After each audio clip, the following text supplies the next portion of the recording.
Hello cuties, तो क्या हाल है तुम सभी के? बस तू बता कैसे। तो देखो, आज फाइनली टाइम आ चुका है अपना बदला लेने का।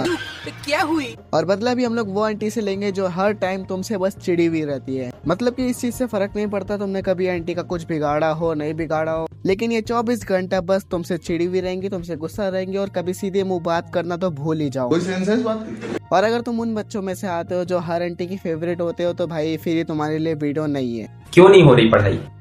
बट पर्सनली मुझे लगता है कि ऐसी आंटी हर जगह एग्जिस्ट करती है जिसे कोई बच्चा प्यारा नहीं होता है, इवन अपना खुद का बच्चा भी नहीं। फर्क नहीं पड़ता तुम मोहल्ले में रहते हो, अपार्टमेंट में रहते हो या कोई हाई सोसाइटी में रहते हो, चाहे गोरे हो, काले हो, मेल हो, फीमेल हो या फिर कोई थर्ड पार्टी वाले हो, चाहे तुम जैसे भी हो, लेकिन ये औरत तुम्हारा पीछा इतना जल्दी नहीं छोड़ने वाली है। ऐसा मत करो मेरी जान। और जस्ट इन केस तुमने अगर इनकी हेल्प कर दी गलती से भी, तो भी तुम्हारा एहसान नहीं मानने वाली है। ये क्या करके तुमने कोई एहसान नहीं किया इनकी हेल्प करके। मोदी जी वाह। चलो शुरुआत से स्टार्ट करते हैं। ऐसे कलेशी आंटी को तुम अपने मोहल्ले में पहचानोगे कैसे? देखो, फर्स्ट ऑफ ऑल ये एरिया की सबसे बड़ी भीख मंगी होगी। कंट्रोल। मतलब कि ये आंटी तुम्हें हर दिन एरिया के किसी न किसी घर से कुछ न कुछ मांगते हुए मिल जाएगी। फिर से आ गए रे बाबा, इधर जहर खाने का पैसा नहीं है, तू जा रे। और ये आंटी जिस घर से सामान लेके आएंगी, बाद में उसी घर की बुराई करते हुए मिलेंगी। मतलब कि सही में सोचो, अगले का तुम एहसान मानने की बजाय तुम उसी की बुराई कर रहे हो खड़े रह के। तुम्हें शर्म है कुछ? और उधारी मांगने में तो आंटी ने पीएचडी कर रखी है। अगर ये आंटी का बस चलेगा तो एरिया की भिखारी से भी जाके उधार लेके आ जाएंगी।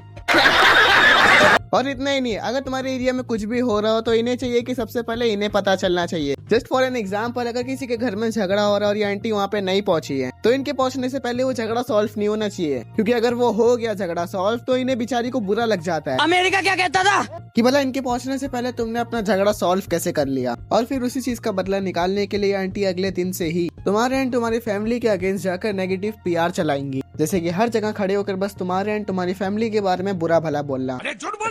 चलो एक बार के लिए ये भी मान लिया कि आंटी तुम्हारे घर वालों को कुछ नहीं बोलेंगी, लेकिन सोसाइटी वालों के सामने तुम्हें ऐसा बता देंगी जैसे कि तुम एक नॉर्मल ह्यूमन बीइंग नहीं, तुम एक टेररिस्ट हो। अबे साले। आई गेस वो आंटी के बारे में मैंने इतना कुछ बोल दिया हो ना कि मेरे तो एल लग गए कि अगर गलती से भी ये वीडियो वो आंटी के हाथ लग गई तो मेरी फील्डिंग सेट हो जाएगी। और वेल, अगर आंटी आप ये वीडियो देख रहे हो तो देखो, मजाक मस्ती है ये सब, मैं ऐसा कुछ नहीं कि मैं आपको पर्सनली दिल से हेट करता हूँ। आप मेरी फेक स्माइल देखिए, अंदर की भड़ास ना देखें। और ये कलेशी आंटी के बारे में ये चीज तो बिल्कुल ही कॉमन है। आंटी का हर दिन एरिया में किसी न किसी के साथ पंगा हो ही रहा होता है। और एक बार तो एक आंटी ने इनके मुंह पे बोल दिया था कि आप कितनी पंचायत रखती हैं। और लिटरली मुझे याद है कि आंटी ने आधा एक घंटे अपने आप को डिफेंड किया था। एक राजा ने 100 रानी जमकुड़ी रे जमकुड़ी। अब चलो मैं तुम्हें एक टाइम की बात बताता हूँ। एक दिन शाम को मैं एंड मेरे कुछ दोस्त अपार्टमेंट के ग्राउंड में क्रिकेट खेल रहे थे। अब अगर तुम लोग सोच रहे हो कि अपार्टमेंट के ग्राउंड में क्यों क्रिकेट खेल रहे थे, वो भी शाम को, तो देखो उस दिन हम लोग अपनी क्लासेस से लेट आए थे एंड वो टाइम पे आईपीएल का टाइम चल रहा था। तो देखो ये टाइम पर सभी के ऊपर क्रिकेट का भूत सवार होना ऑब्वियस था। नहीं सारुण के यहाँ कुछ तो गड़बड़ है। और देखो एक टाइम पे मैं क्रिकेट एकेडमी में भी था। कुछ समझे दया? इसका मतलब है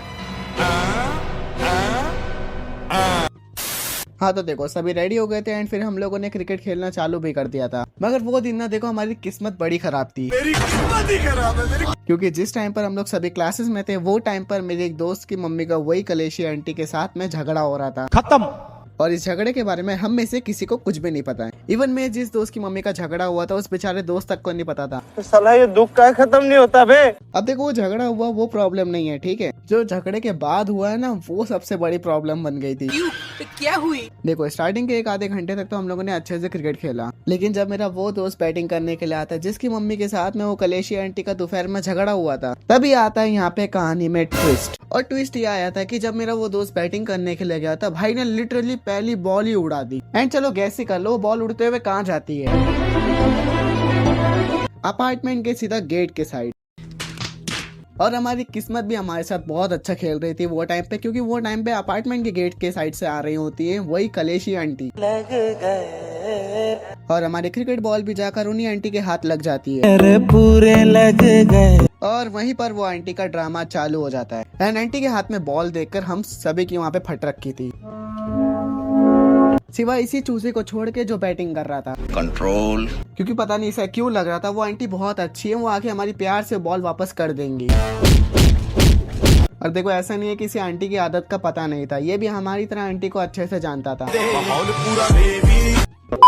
खैर वहाँ पे हमारे पास एक ही रास्ता था कि अपने आप को तैयार करना, और हम लोगों ने वही करा। तो हम लोगों ने तैयार करा, पीछे मुड़े और इतना तेज भागे ना कि उस टाइम पे तो उसेन बोल्ट हमसे हार जाए। ऐसे कुछ ज्यादा नहीं हो गया? अब देखो हम सभी के अलावा वहाँ से कौन नहीं भागा, यही छोमू नहीं भागा। अजीब जानवर है। कायदे के हिसाब से सबसे पहले इसे ही भागना चाहिए था, बिकॉज इसने शॉट मारा था, लेकिन ये सच्चाई की मूर्त बन के वहीं खड़ा था। तो हमें गद्दार कोई नहीं बोलना, समझ में आ रहा है? जब कोई खुद ही अपने पैर पे कुल्हाड़ी मारना चाहे तो तुम उसे रोक नहीं सकते हो। एंड इसने वही करा भी। आंटी के आने तक के बेचारा वहीं पे खड़ा रहा, और आंटी ने आने के बाद जो उसकी मदर सिस्टर करी है, वाह दीदी, वाह दीदी।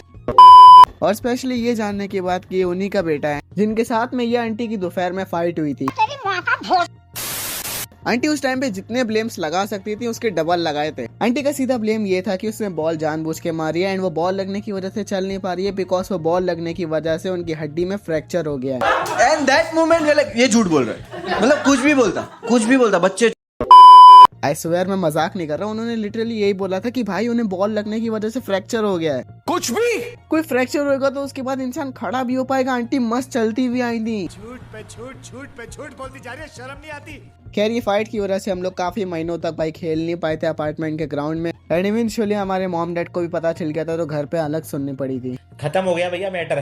तो ऐसी कलेशिया आंटी से दूर रहो। देखो भाई ये बड़ा चढ़ा के बात बोलती है और उसके बाद में तुम ही लपेटे में फंसते हो और तुम ही पिलते हो। पहले अगर तुम्हें ये वीडियो अच्छी लगी तो वीडियो को लाइक करना, चैनल पर नहीं हो तो सब्सक्राइब करना। चलो जाने से पहले तुम लोगों के लिए एक डेयर है, एंड वो डेयर ये है कि तुम्हें इस वीडियो को वो कलेशिया आंटी तक पहुंचाना है जिन्होंने तुम्हारा जीना हराम कर रखा है। क्या तुम सभी में भी हिम्मत है कि जो तुम इस डेयर को पूरा कर पाओगे? अबे साले। ना चलो मैं मिलता हूँ तुम लोगों से नेक्स्ट वीडियो में, तब तक के लिए बाय बाय।